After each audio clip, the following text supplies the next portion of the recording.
అయితే కాకపోతే ఏంటంటే చైతు గురించి నాగార్జున గారు ఒక మాట అన్నారు. హ్మ్. నాకు మా నాన్నగారు గుర్తొచ్చారు.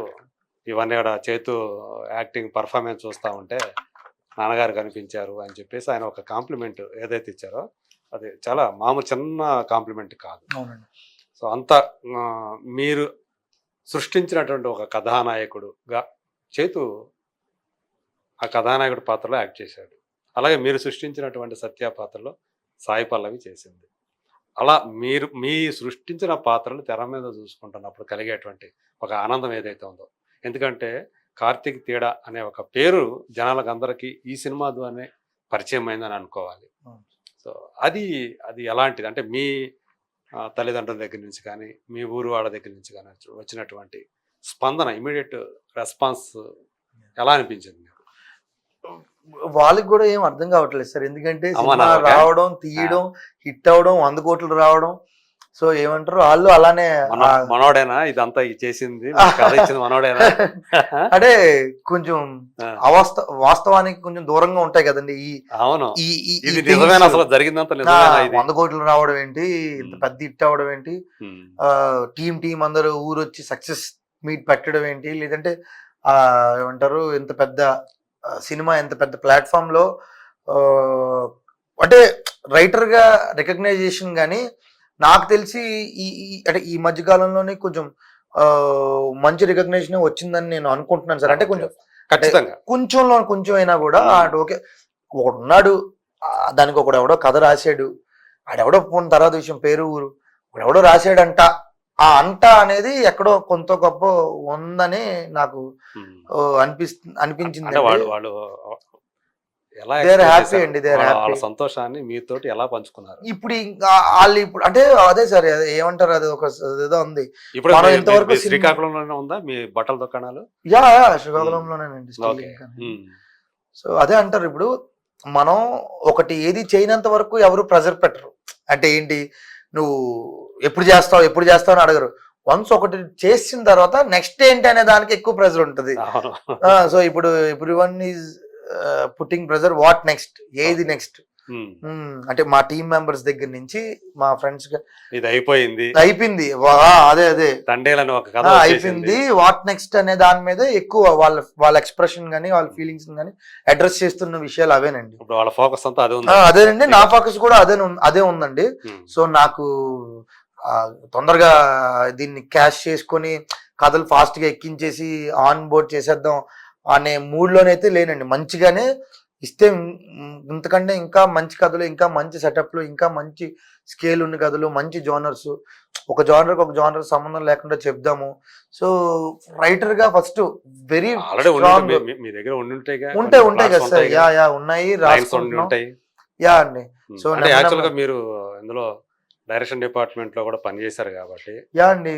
ది గ్రేట్ కృష్ణవంశీ గారు మా గురువు గారు. అవును, మరి కృష్ణవంశీ గారి శిష్యుడు మీరు. అవునండి. ఖచ్చితంగా నెక్స్ట్ స్టోరీనే మీ డైరెక్షన్ లోకి తీసుకురావాలన్న ఆలోచన లేదా? అంత స్థాయి ఇంకా నాకు రాలేదండి. కృష్ణవంశీ గారు మన కథని యాక్సెప్ట్ చేసే అంత రైటింగ్ గారు కదా అండి. మీరే మీ డైరెక్షన్ లోనే? నా డైరెక్షన్ ఇప్పుడప్పుడే అసలు ఆలోచన లేదండి. ఎక్స్క్లూజివ్ గా రైటింగ్ మీదే ఉన్నాను. రైటింగ్ మీద తప్ప వేరే డీవియేషన్ లేదండి. ఒక direction right no only writing. Okay, చూద్దాం ఫ్యూచర్ లో చూద్దాం. డెఫినెట్లీ డైరెక్షన్ అయితే చెయ్యాలండి, బట్ నాట్ ఇప్పుడు మీరు డైరెక్షన్ డిపార్ట్మెంట్ అయితే పని చేయట్లేదు కదా? లేదండి, కంప్లీట్ గా రైటింగ్ అండి, స్టోరీస్ మీద ఉన్నాను. ఇండిపెండెంట్ గానే ప్లాన్ చేస్తాను స్క్రిప్ట్ అని కూడా. అవునండి. వేరే ఏ డైరెక్టర్ తోనో అంటే వేరే ఏ డైరెక్టర్ మనల్ని అడగలేదు, అందుకనే మన కథలే వర్క్ చేసుకుంటున్నాం, మన కథలే ట్రై చేసుకుంటున్నాం. ఎందుకంటే మీరు ఈ ఆఫీస్ మెయింటైన్ చేయడం అనేది చిన్న విషయం కాదు. ఎలా మెయింటైన్ చేయగలుగుతున్నారు మీరు? ఇప్పుడే వచ్చారు, జస్ట్ ఒక బడ్డింగ్ రైటర్ అనుకోవాలి. ఎలా సాధ్యం అంటే ఏముందండి, ఇంట్లో మీద చెయ్యేస్తాం, ఇంట్లో మీద చెయ్యేస్తున్నాం, ఇంట్లో మీదే చెయ్యేస్తూనే ఉంటాం. సో ఆ బర్త్డేను ఆ టెన్షన్ తీసుకుంటే అవి కూడా తీసుకుంటే కొద్దిగా అంటే లక్కీగా I have very supportive parents అండి. సో ఆ విషయంలో నేను ఆ ఒక్క విషయంలో మాత్రం వెరీ లక్ కింద నేను ఫీల్ అవుతాను. అంటే ఇంతమంది భరోసా ఇచ్చేసారా అమ్మా నాన్నలో? ఇక మీరు నువ్వు మంచిగా చేసుకోరా, డబ్బు గురించి ఆలోచించొద్దు అనే అంటే ఈ టెన్షన్ కోసం ఆలోచించొద్దు, నువ్వు ఏం చేసినా దీనికంటే ఇంకా బెటర్ గానే వచ్చేలా చెయ్యిపోయినా పర్వాలేదు, నువ్వేమి నువ్వేం చేసేయాల్సిన అవసరం లేదు, చేస్తే దీనికంటే మంచి చేయి, ఉమ్, లేదంటే చెయ్యొద్దు అని చెప్పారు. ఉమ్, అండ్ వాళ్ళది అదే ఉద్దేశం, నాదే అదే ఉద్దేశం అండి. చేస్తే మంచిగా చేద్దాం, లేదంటే పర్వాలేదు ఉమ్. అనే ఉద్దేశంలోనే ఉన్నానండి. ఇంతకీ తండేలు కథకి సంబంధించి మీ గురువు గారు ఏమని ఆశీర్వదించారు, ఆ, ఏం కాంప్లిమెంట్ ఇచ్చారు? పోలేరా బాబు గట్టెక్కిస్తావు అని అన్నారండి. అన్నారా? ఏది రిలీజ్ తర్వాత, మూవీ రిలీజ్ తర్వాత వెళ్ళి కలిసారా? వెళ్ళి కలిసారా? నేను ఎవ్రీ వీక్ వన్స్ కలుస్తూనే ఉంటానండి. అంటే ఏమంటారు, వెరీ గుడ్ రిలేషన్షిప్ అండి. అంటే మామూలుగా నేను అంటాను, అంటే మనం ఇంటి నుంచి ఆఫీస్ నుంచి బయటికి వెళ్ళినప్పుడు మనం అంటే యాజ్ ఎ సినిమా వాడిగా మనం రకరకాల పనుల మీద వెళ్తాం, ఏదో పని మీద వెళ్తాం, ఇదేదో పని అవ్వాలని వెళ్తాం. నేను ఏ పని లేదు, అసలు ఏ పని లేదు దీనివల్ల మనకి, అంటే మనం అనుకుంటాం కదా సార్ ఉపయోగం ఉంటది, ఇప్పుడు మనం వెళ్తే అదొక ఉపయోగం, ఇప్పుడు అక్కడికి వెళ్తే అక్కడ, సో ఏ ఇంటెన్షన్ లేకుండా ఇప్పుడు వెళ్తున్నాం అంటే ఏ ఉపయోగం ఏ సంబంధం లేదన్నట్టు బయటికి వెళ్తున్నాం అంటే అది వంశీ గారి ఇంటికే బండి స్టార్ట్ అవుతుంది. ఎందుకు వెళ్తున్నాం, దీనివల్ల మనకి లాభం ఏంటి, ఇదేంటి, ప్లస్ ఏంటి, మైనస్ ఏంటి, ఏ ఆలోచన లేకుండా వెళ్ళే ఇంటికి ఆ ఇంటికేనండి. ఓకే. మనం మిగతాది ఏదైనా కూడా మనం ఏదో ఒక ఆలోచనతోనే మనం బయటకు వెళ్తాం. బయటకు వెళ్ళాం ఆయనతో మీకు ఆయన అంటే మీకు ఎందుకు అంత అభిమానం? ఆబ్వియస్లీ చాలా మంచి అభిమానం అండి. అంటే నాకు తెలిసి కొంతమందికి తెలుసు కృష్ణవంశీ గారు అంటే ఎంత అభిమానం. అండ్ ఆయనతో జర్నీ అంటే మీరు ఇందాక మీరు అన్నారు కదండి, కార్తీక్ అనే వ్యక్తి అంటే తండేలతో తెలియడం జరిగింది, అంతకుముందు అతను ఎవరో తెలియదని. అంతకుముందు కార్తీక్ అనే వ్యక్తి ఎవరు అంటే కృష్ణవంశీ గారి అసోసియేట్, కృష్ణవంశీ గారి ఏడి అనేదే తెలుసండి. ఇండస్ట్రీలో తెలిసిన వాళ్ళందరికీ నేను కృష్ణవంశీ గారి నేమ్ కార్డుతోనే తెలుసు. కృష్ణవంశీ గారి ప్రోటీస్ అంటే కృష్ణవంశీ గారి శిష్యుడు అని మాత్రమే తెలుసండి. ఓకే. సో కాబట్టి మీరు ఆ గురువు అనేటువంటి గురు శిష్య సంబంధం ఉంది మీ మధ్య. అవునండి. గురు శిష్య ఉంటది, కానీ ప్రియమైనటువంటి శిష్యుడు అనుకోవచ్చా? చాలా మంది ఉంటారండి ఆయనకి ప్రియమైన శిష్యులు, చాలా మంది ఉన్నారు. అంటే లైక్ ఇప్పుడు నందిని రెడ్డి గారు కావచ్చు, డైరెక్టర్ అయిపోయిన చాలా మంది ఉన్నారు. సో అందరూ ప్రియ శిష్యులే, బట్ ఒక్కొక్క స్టేజ్ లో ఒక్కొక్కరు ఆ స్పేస్ లో ఉంటారు కదండి. నేను ఒక స్పేస్ లో మంచి జర్నీ చేశానండి. వెరీ గ్రేట్ జర్నీ అండి. నేను లిటరల్లీ నేను చేసిన జర్నీ లైబ్రరీతో చేశాను. యా, ఆయన ఒక లైబ్రరీ ఆబ్వియస్లీ కదండి, అదే నడిచే సినీ గ్రంథాలు. అంతేనండి. ఎన్ని సినిమాలు వర్క్ చేశారు, ఎన్ని సంవత్సరాలు చేశారు? నక్షత్రం సినిమాకి చేశానండి.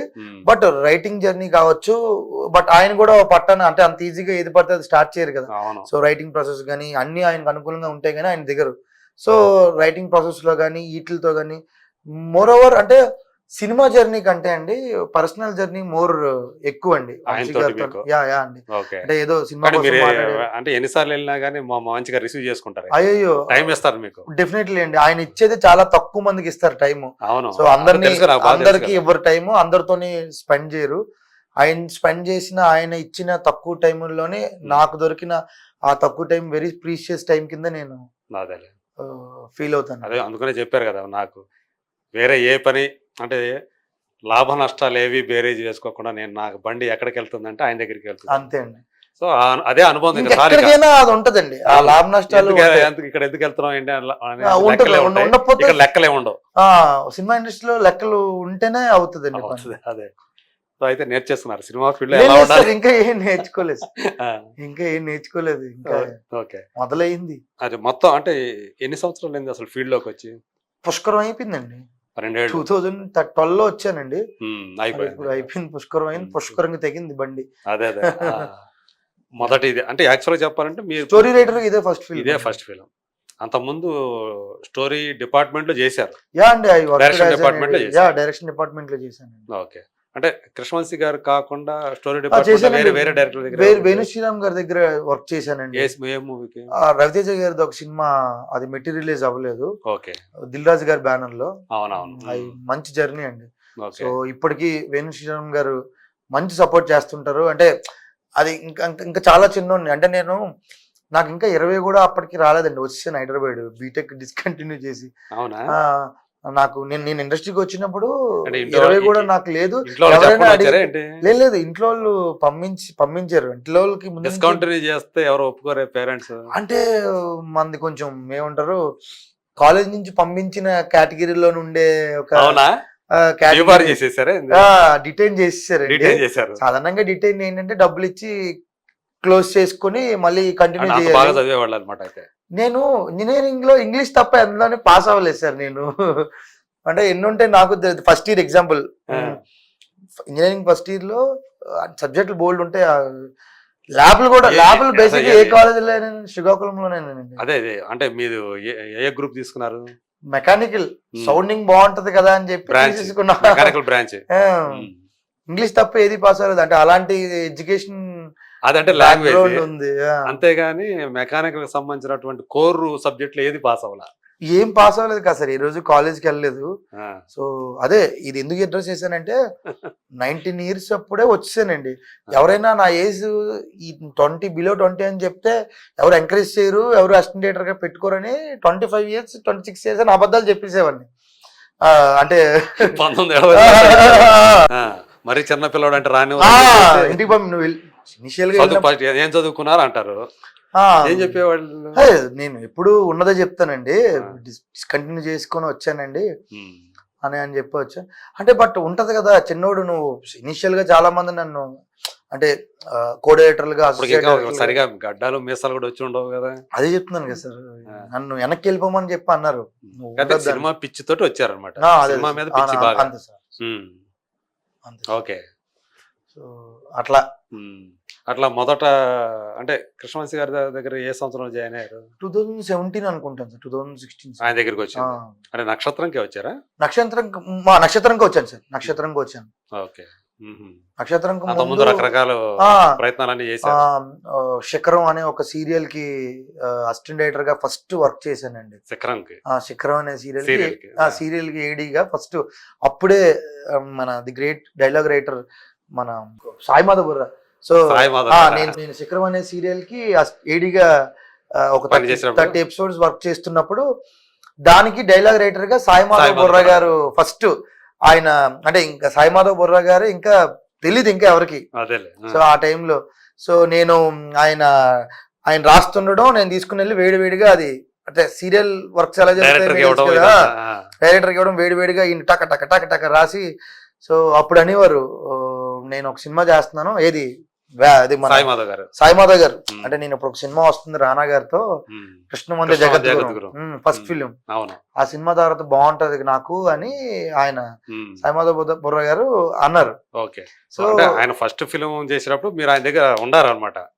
అంటే ఆయన దగ్గర నేను లేనండి. అంటే ఆ టైంలో ఆ సీరియల్ కి శిఖరం అనే సీరియల్ కి ఆయన డైలాగ్ రైటర్. మనం పేపర్లు పిన్నులు కొట్టడం. మీ కళ్ళ ముందే సాయి మాధవ్ బుర్రా గారు కృష్ణవందే జగద్గురంతో సినిమా రైటర్ అయ్యారు. కళ్ళ ముందు ఒక సినిమా వస్తుంది చాలా బాగుంటది అని చెప్పేసి ఆయన అన్నారు. సినిమా రిలీజ్ అయింది. మీకు తెలుసు డైలాగ్స్ కి అప్పుడు ఎంత అప్లోజ్ వచ్చిందో. ఒక్కసారిగా ఎవరి రైటర్ అని షేక్ అయ్యారండి. ఆ రకంగా ఆయన ప్రూవ్ చేసుకున్నారు. అంటే మీకు బాగా అప్పుడు మీరు దగ్గరగా చూసారు కాబట్టి మీ చేతికి వేడివేడిగా అవన్నీ కాగితాలన్నీ ఇచ్చేవాడు. ఏమనుకునేవాడు సాయి మాధవ్ గారు చూసి మీరు అనుకునేవాళ్ళ? అనుకున్నానండి. ఆ టైంలోనే మహేష్ బాబు గారి సినిమా నేను చేస్తున్నాను అన్నారు. అంటే లిటరల్లీ అప్పుడే అంటే ఆయన ఆ జోష్ లోనే ఉన్నారు ఆయన. నేను వెళ్ళడమే ఆ సినిమా జరుగుతుంది, ఈ సీరియల్ కూడా ఇంకేం లేదు సార్. అంటే ఏమంటారు అదే ఎలా అయిందంటే సాయి మాధవ్ బుర్రా గారికి మన కథ డైలాగ్స్ కోసం ఒకానొక సందర్భంలో నేను చందు గారు వెళ్ళి సాయి మాధవ్ బుర్రా గారికి కథ చెప్పడం, నేను చెప్పడం కూడా ఎక్స్పీరియన్స్ అయింది లాస్ట్. అంటే ఫర్ తండేలు అంటే బట్ కొన్ని ఆయనకున్న బిజీయో వాట్ ఎవర్ ఇట్ ఈస్ కుదరలేదు. సో డైలాగ్స్ చందు గారే రాశారు. సో అంటే చెప్పాను తండేలకి సాయి మాధవ్ గారు రాయాల్సి ఉంది యాక్చువల్ గా. అంటే మనం అప్రోచ్ అవుతాం అంటే రకరకాలుగా ట్రై చేస్తుంటాం కదా సార్. సో ఆ రకంగా అక్కడ వేడివేడిగా పేపర్లు మీరే తీసుకెళ్లారు? అయితే నేనేం తీసుకెళ్లేదు సార్. అది ఆల్రెడీ పరిచయం లేదు సార్, నాకేం సంబంధం లేదు. అయితే తర్వాత నేనేనండి ఆ శిఖరం అసిస్టెంట్ డైరెక్టర్ అని చెప్పడానికి కూడా ఆయనకి నన్ను గుర్తు కూడా పట్టుండ్రు. నేను కూడా ఆయన అది అడ్రస్ చేయలేదు. మళ్ళీ తర్వాత అడ్రస్ చేయలేదండి. తండేలప్పుడు కూడా మీరు అసలు నేను మళ్ళీ అది నేననే విషయం కూడా ఆయనకి అడ్రస్ చేయలేదు. చేయడం కుదరలే. చందు గారిని తీసుకెళ్ళినప్పుడు కూడా కుదరలేదు, చేయలేదా సార్, చేయలేదు అది.